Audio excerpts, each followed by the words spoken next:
Sempre que se fala em consciência negra, a extrema esquerda, que simplesmente se apropriou do movimento negro, gosta de reescrever a história e, de certa forma, até mesmo criar alguns mitos, como o próprio Zumbi dos Palmares, que não lutou contra o racismo ou contra a escravidão, simplesmente até mesmo porque esses termos não existiam à época, e acabam apagando verdadeiros personagens que estes sim fizeram e conseguiram grande sucesso nas suas lutas em favor dos negros num tempo bem complicado. É sobre eles que nós vamos falar no vídeo de hoje, mas antes não esquece de dar aquele like, se inscrever no canal e tocar o sininho para receber as notificações. Durante o Império, muitos foram os nomes que lutaram em favor dos negros, tanto favoravelmente à abolição da escravidão, como também auxiliando os negros libertos a promoverem a ascensão social. Essas pessoas também acabaram se tornando verdadeiros exemplos de cidadão, superando diversas dificuldades sociais e entrando para a história como verdadeiros símbolos e exemplos para os brasileiros.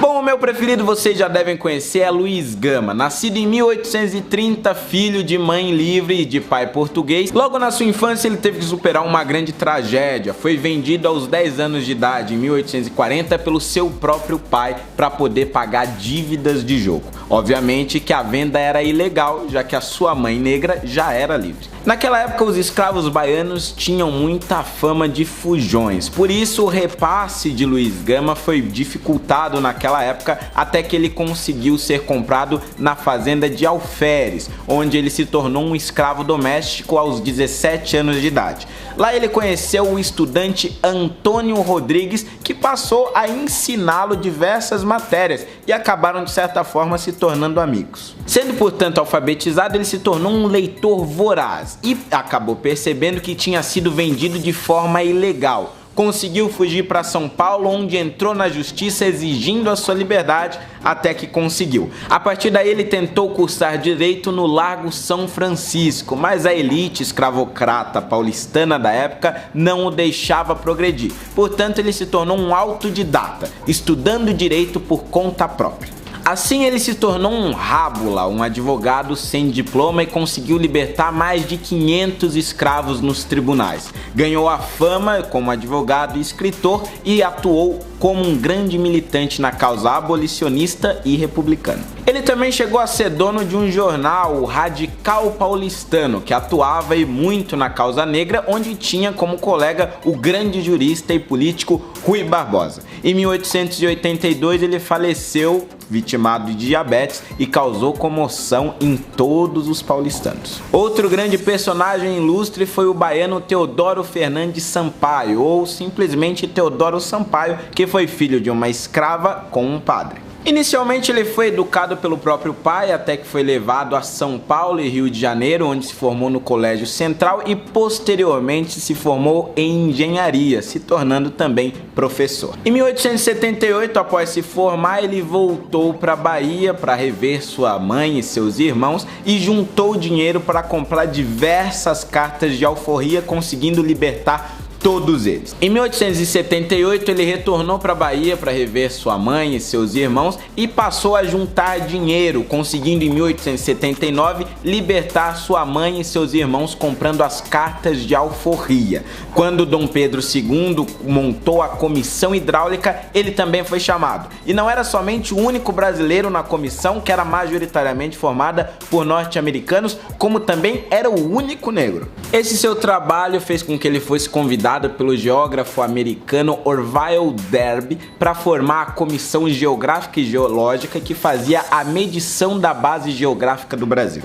Em São Paulo ele ainda foi nomeado engenheiro-chefe da Comissão Cantareira e posteriormente se tornou também diretor e engenheiro-chefe de saneamento do estado de São Paulo. A partir daí ele se junta com outros grandes engenheiros e forma a Escola Politécnica de São Paulo, que hoje pertence à USP, e também fundou o Instituto Histórico e Geográfico de São Paulo. Assim, ele se tornou um dos pioneiros no estudo dos rios do Brasil e também na relação entre a língua tupi e a geografia brasileira. Além disso, ele foi um dos primeiros a afirmar que a ação dos bandeirantes foram fundamentais para a formação do Brasil. Uma curiosidade sobre Teodoro Sampaio é que o seu conhecimento sobre geografia do Brasil fez com que ele fosse convidado por Euclides da Cunha para auxiliá-lo ao escrever Os Sertões. Sendo assim, ele se tornou conhecido por todo o Brasil e 2 municípios, um no interior da Bahia e um no interior de São Paulo, foram rebatizados em seu nome para homenageá-lo. A intelectualidade negra foi fundamental no Império do Brasil para que a abolição se tornasse possível. E um deles foi o comerciante, livreiro e editor Francisco de Paula Brito. Ele foi considerado por muitos o pai da literatura brasileira e ficou famoso por lançar na sua editora diversos novos autores, inclusive autores negros que tinham as suas obras recusadas pelos seus concorrentes. Paulo Brito também entrou para a história por ter dado o primeiro emprego ao então adolescente Machado de Assis, que era filho de mãe negra e pai português e começou a sua carreira como revisor tipográfico naquela editora. Segundo o historiador Rodrigo Godoy, Paulo Brito se tornou um dos maiores empresários do Brasil, trabalhando com maquinário importado e lançando jornais engajados na causa negra como O Mulato e O Homem de Cor. As diversas mudanças na sociedade fez com que os seus negócios decaíssem, diminuindo o parque gráfico e as suas publicações.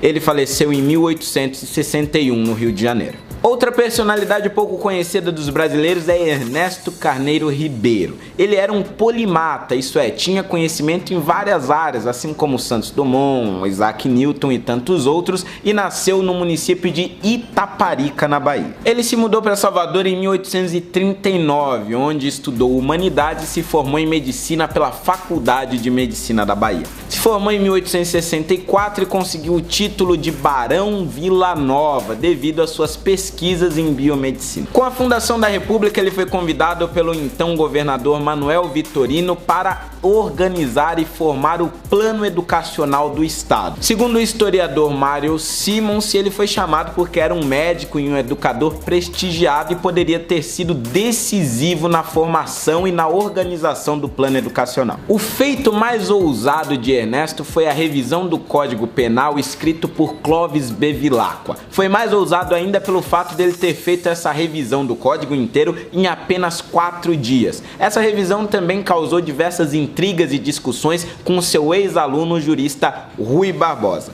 E além de Rui Barbosa, ele teve entre os seus ex-alunos escritores como Euclides da Cunha e o político Rodrigo Lima. Com a influência de seu pai e a formação de engenheiro, logo ele se tornou conhecido na cidade do Rio de Janeiro, que era a capital do Império, até por resolver um problema de abastecimento de água e fazendo estudos sobre novas formas de exploração dos mananciais. Além disso, ele também serviu o exército como engenheiro militar na Guerra do Paraguai, onde desenvolveu o torpedo. Apesar da sua obra como engenheiro, André Rebouças ficou mais conhecido pela sua luta em favor da abolição, ao lado de pessoas como Machado de Assis, Cruz e Souza, José do Patrocínio. Ele fundou, por exemplo, a Sociedade Brasileira contra a Escravidão, ao lado de Joaquim Nabuco e José do Patrocínio. Ele também participou da Confederação Abolicionista e também redigiu os estatutos da Associação Central Emancipadora. André Rebouças foi contra o golpe republicano de 1891 e por isso ele partiu para o exílio em Portugal junto com a família real. Tanto que em 1892 ele foi convidado pelo Império Português para trabalhar em Luanda, capital angolana, junto com o Império. Lá ele ficou só por 15 meses, até que decidiu se mudar para Funchal, na Ilha Madeira, onde faleceu em 1898. Bom, como vocês podem perceber, essas são biografias gloriosas de personagens que ao longo da história certamente serviram de exemplos para crianças negras no Brasil, mas que hoje são infelizmente omitidas pelo currículo escolar e omitidas também pelo movimento negro, que dominados por essa esquerda preferem simplesmente criar mitos marxistas e histórias que não necessariamente representam os negros no Brasil.